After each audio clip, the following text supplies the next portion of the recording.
You know, these are all what we're calling our private stash guitars because we're only making all these are one of a kinds. So, you know, it's not like we have 20 of these things hanging here. You know, they're all one-offs that we built for this show specifically to really kind of showcase the guys that I mentioned really what they could do. You know, and I really think this shows it off well. I mean, we have a Saltero here with a zebra wood top.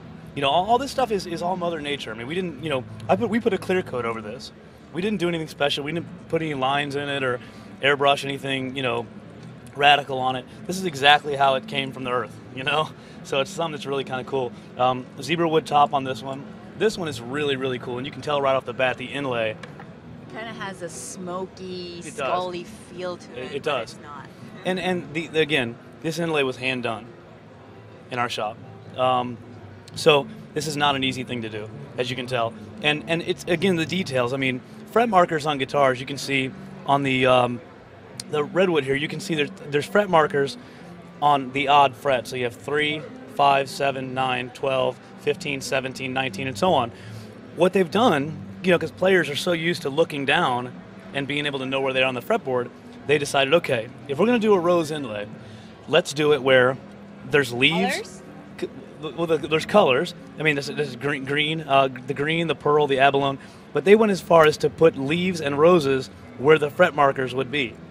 So there's nothing else in between. So you know 1, 3, 5, 7, 9, then the bloom is at 12, 15, 17. It's an amazing way of being sneaky. It is. It's very stealthy and very cool.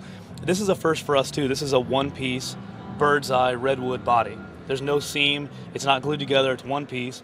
It's got a 5-piece walnut neck with ebony stripes going down the back. We've even gone so far as to veneer the back of the headstock. No one even sees the back of the headstock, but we have an exotic piece of redwood on the back. You know, so again, it's all in the details. It's all in the details, and you guys got it real good. And we got it down pat. Real good. Yeah, we got it down pat. Love that. And I kind of noticed most of the guitars that you showed me right now. They did have the back that's really like smooth and going down. So yeah, this is a that where working you guys change. Are like, yep, this is a working change. This is what it's going to be with this headstock.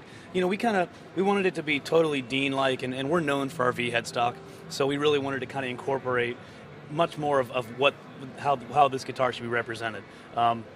You know, we just really weren't happy with the way it was before, so now we've gone ahead and made a change, and we're very proud of it. You know, we're proud of everything we do, but we really think this guitar is going in the right direction, and are looking forward to, you know, where we're going to be able to take it from here. The Z shape. The Z shape is one of our originals. You know, Dean Guitars was founded in 1977, so we're in our 32nd year, and again, to look at it, obviously, it's very stunning. It's got a flame top. There's that seam I was telling you about earlier when you book match the top. Yes. There it is. So we've gone ahead. A lot of guitars have what they call F-holes in them, like hollow bodies, like rockabilly guitars. We put a Z hole in ours, you know, because if we're going to do it, we're going to do it Dean style, and that's the only way to do it. So, but again, all this binding is all put on by hand. I mean, you can't do that with a machine. And if there's a gap, if it's cracked, if there's anything wrong with it, you're going to see it. So that just, again, exemplifies how good those guys are in the shop. Flame maple top. It's got a Carina mahogany, which is a rare species of mahogany, body and neck. It's got a matching flame headstock, gold hardware. It's just, you know, it's an elegant piece, but it's also a hot rod at the same time, you know. So, you know, we're proud of this being one of our original shapes, and we're here to show it. It's got a rosewood fingerboard. I mean, basically what we try to do is we use a core group of woods. Fingerboards are usually ebony that we use primarily.